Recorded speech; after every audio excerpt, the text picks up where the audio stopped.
अच्छा, एक मैं आपको बहुत एक बड़ी अफसरदा मिसाल दूं। मैं ऐसी अभी रक्शे पे ट्रैवल कर रहा था, तो आगे जो रक्शे वाला बैठा हुआ था वो बड़ा उम्र का आदमी था, शक्ल से भी शरीफ लग रहा था, मगर रास्ते में जितनी खवातीन आई सबको उसने ताड़ा। और अच्छा, ये मैं सवाल अभी आपसे ये सवाल अलग से करूंगा। हाँ जी। ये बहुत अहम सवाल है। एक और अहम सवाल मेरे पास है। हमने अमूमन अपने इर्द गिर्द मर्दों को ये शिकायत करते हुए सुना है कि उनकी बेगमात उन पर बहुत ज़्यादा जो है ना, उनको बेवफाई का अंसर उनके खिलाफ नजर आता है, यानी शक का लफ्ज जिसे हम यूज कर सकते हैं। बेगम को बहुत शक होता खवातीन है। तो बड़ी मासूम है हमारी नहीं नहीं, पाकिस्तान बेगमात को बहुत शक होता है। मोबाइल फोन छुपाए जाते हैं एक दूसरे से, मतलब मर्दों की हरकतें ठीक नहीं है ना। हाँ, मर्द।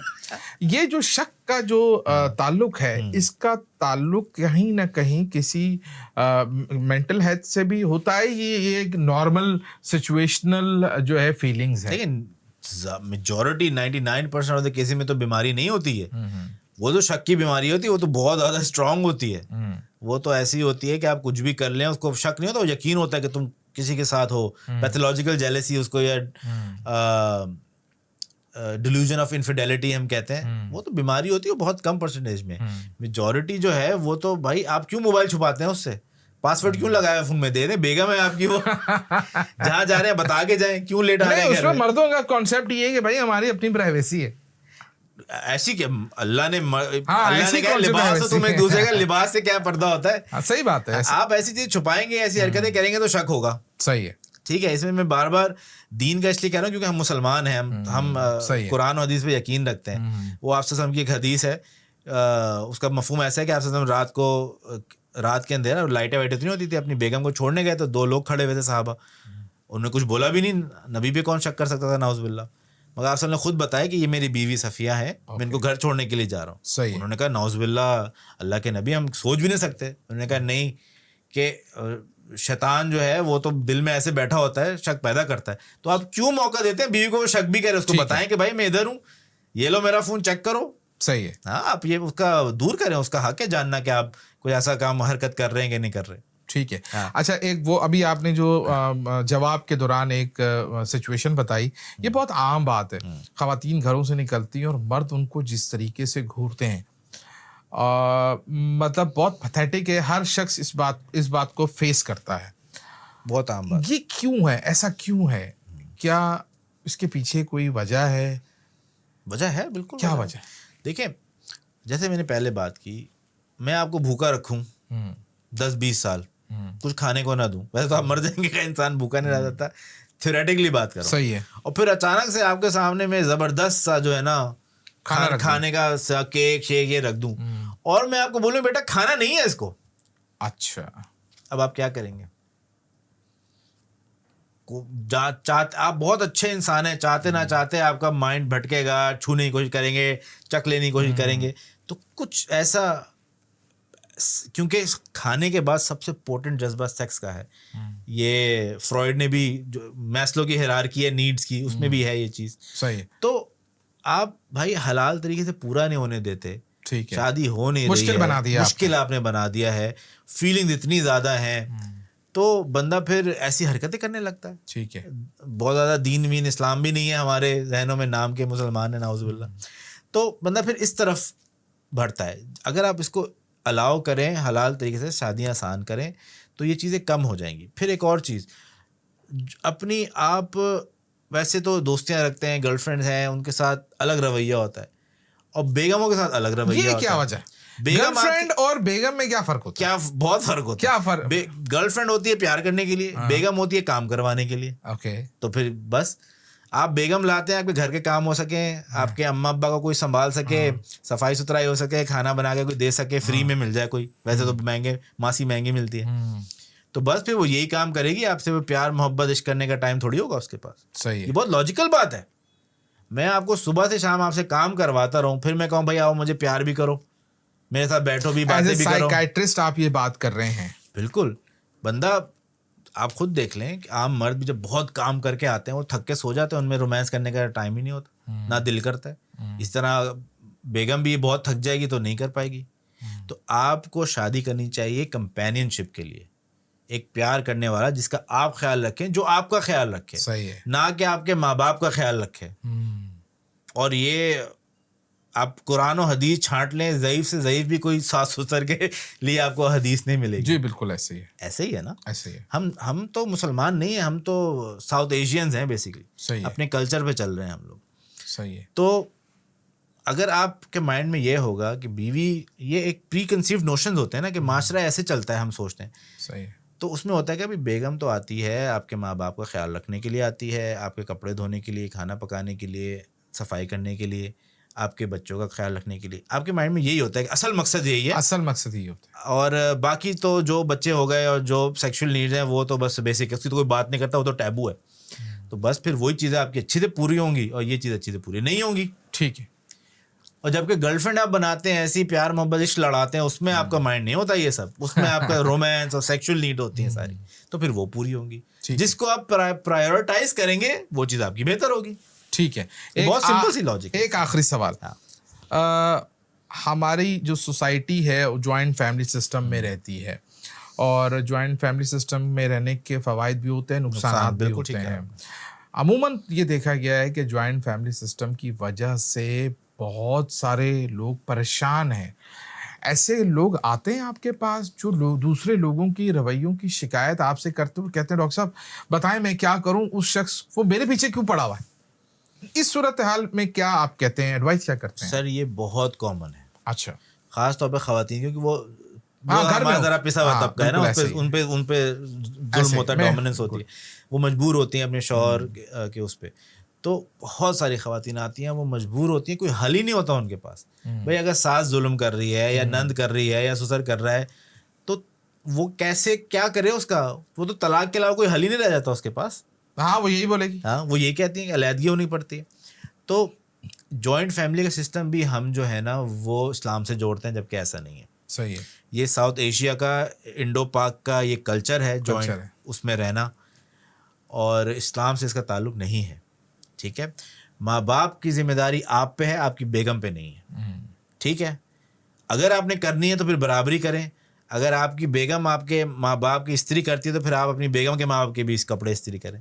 बराबरी का तकाजा तो यही है। ऐसे ही जायज़ बात है। अल्लाह ने भी आपके माँ बाप की जिम्मेदारी आप पे डाली है, आपकी बेगम पे नहीं डाली, और वाइस वर्सा बेगम के माँ बाप की जिम्मेदारी भी उसके शौहर पे नहीं है, उसकी खुद पे है।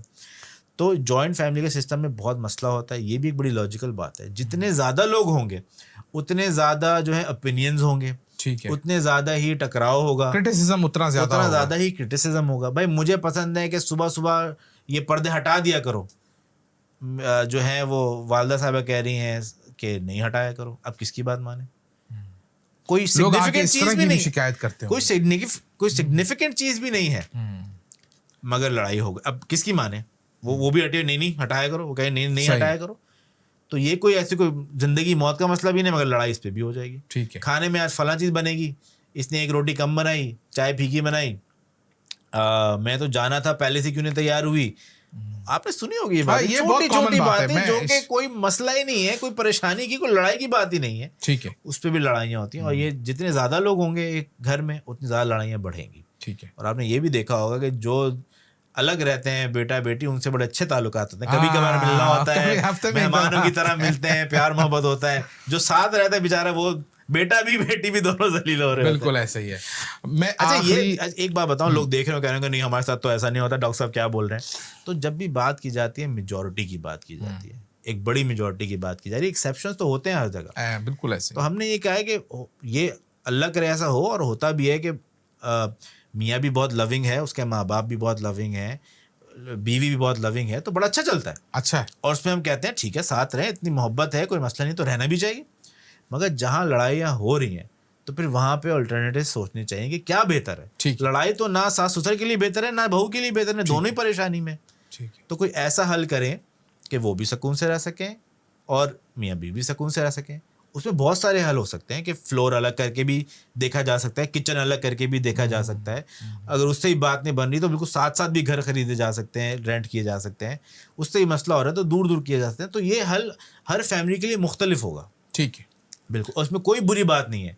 ठीक, ये उसमें शामिल नहीं होता कि माँ बाप को आपने जो है वो ठुकरा दिया या ख्याल नहीं रख ले, ऐसा नहीं है। आपकी जिम्मेदारी है माँ बाप के खाने पीने की, उनकी वेलबींग की, सही से हों, ज़िंदगी अच्छी गुजार रहे हों, यही है।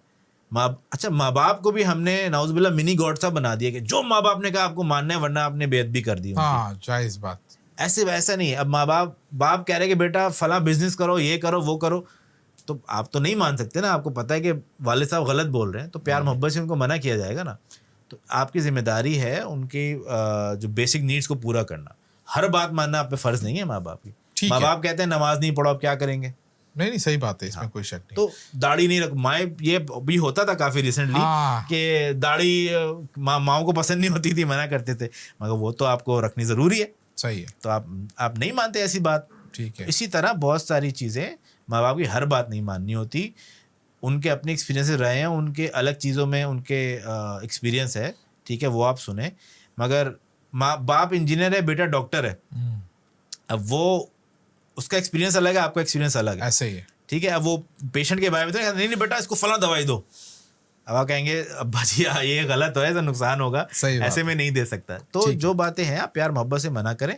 और आपकी वालदा की जिम्मेदारी भी आपकी है, आपकी बीवी भी आपकी जिम्मेदारी है, ठीक है, दोनों में इंसाफ की जरूरत है। एक आखिरी पैगाम अगर आप दे सकें इस कैमरे में देखकर पब्लिक को, कि मेंटल हेल्थ के अराउंड लोगों को क्या इक़दामात उठाने चाहिए और एक साइकियाट्रिस्ट के पास कब पहुंचना चाहिए? ठीक है जी जनाब, कुछ चीज़ें जो हैं बहुत ज़रूरी हैं हमारे माशरे में, जो कि लोग गलत समझते हैं। जैसे कि पहली बात तो आपके माइंड में ये होना चाहिए कि जहनी बीमारियां बिल्कुल जिस्मानी बीमारी की तरह हैं। अगर आपको बुखार, नज़ला, ज़ुकाम हो सकता है, तो आपको डिप्रेशन, एंग्जाइटी और दूसरी नफ्सियाती बीमारियां भी हो सकती हैं। इसको जो है बुरा मानने की, शर्मिंदा होने की कोई ज़रूरत नहीं है, ठीक है। दूसरी बात ये कि इलाज जो है इसका अपना करवाना चाहिए। जैसे आप बुखार होता है पैनाडोल खाते हैं, ऐसी तरह डिप्रेशन में एंटी डिप्रेशन खानी चाहिए। और तीसरी बात जो सबसे ज़रूरी बात है कि नफ्सियाती बीमारियों का और जहनी बीमारियों का ये हरगिज़ मतलब नहीं है कि आप पागल हो गए हैं, या जहनी बीमारी का मतलब पागलपन होना ही है, ऐसा बिल्कुल नहीं है। मेजॉरिटी जहनी बीमारी जिनको होती है वो आपके मुझ जैसे लोग होते हैं। हमें नज़ला ज़ुकाम होता है, हमें डिप्रेशन और एंग्जाइटी की बीमारी भी होती है।